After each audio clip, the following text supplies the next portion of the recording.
Now, before we do long division of polynomials, it's worth reminding yourself how you do long division with normal questions. So I'm thinking of something like this. So the first thing you do is you'd switch the question around. And you'd say how many 4s go into 13, which is 3. Multiply 4 times 3 is 12. Do a subtraction, 13 take away 12 is 1. And then bring down the next number, so in other words like this. Then do 4s into 12, which is 3. 3 times 4 is 12. Do another subtraction, which happens to be 0 this time. Bring down the 8, and then do 4s into 8, which is 2. 2 times 4 is 8, leaving you with a remainder of 0. Now I'm going to leave this up during the whole clips because this basic procedure is what we're going to do for every single question. So make sure you're familiar with this procedure before we move on to the next section.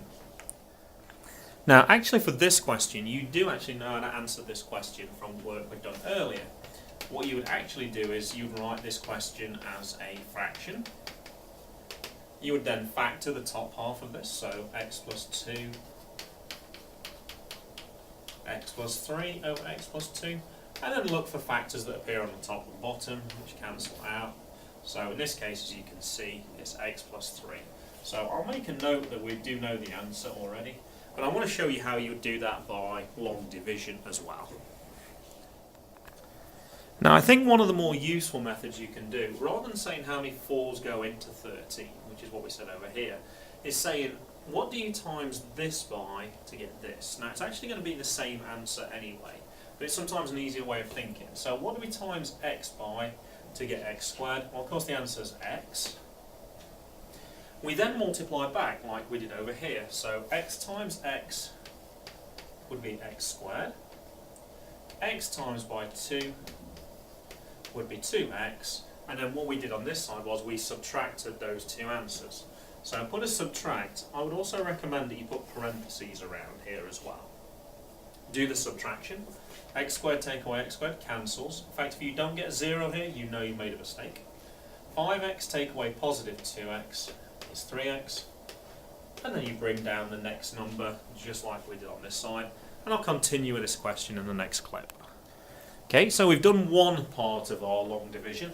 We then continue this process. So how many times does x go into 3x? Or probably easier, what do you times x by to get 3x? Obviously the answer is 3.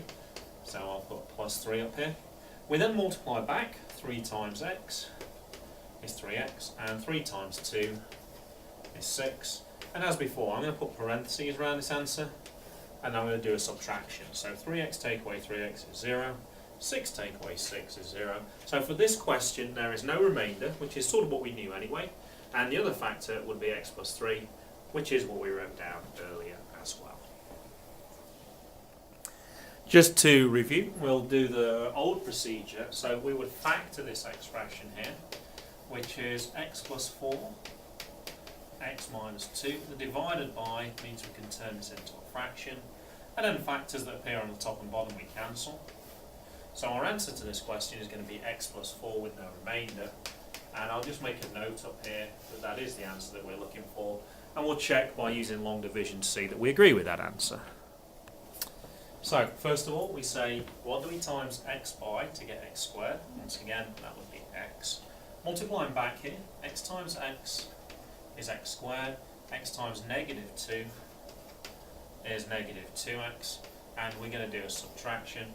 And a good reason for putting parentheses around this with the negative sign is if you don't, a lot of people look at this as 2x take away 2x and then make a mistake. When in actual fact it's 2x take away negative 2x, which is 4x. We'll carry on. X times what gives you 4x?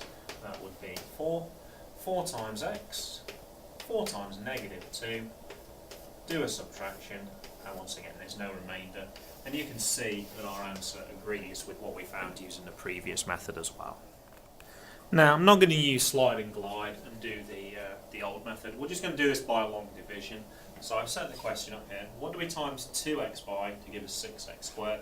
Well, that's certainly going to be 3x. We now multiply back, so 3x times 2x is 6x squared. 3x times negative 3 is negative 9x, and then we subtract these two terms.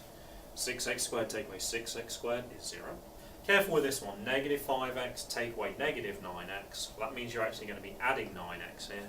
So negative 5 add 9 would be 4x. What do you times 2x by to get 4x? That's obviously 2. And 2 times 2x is 4x.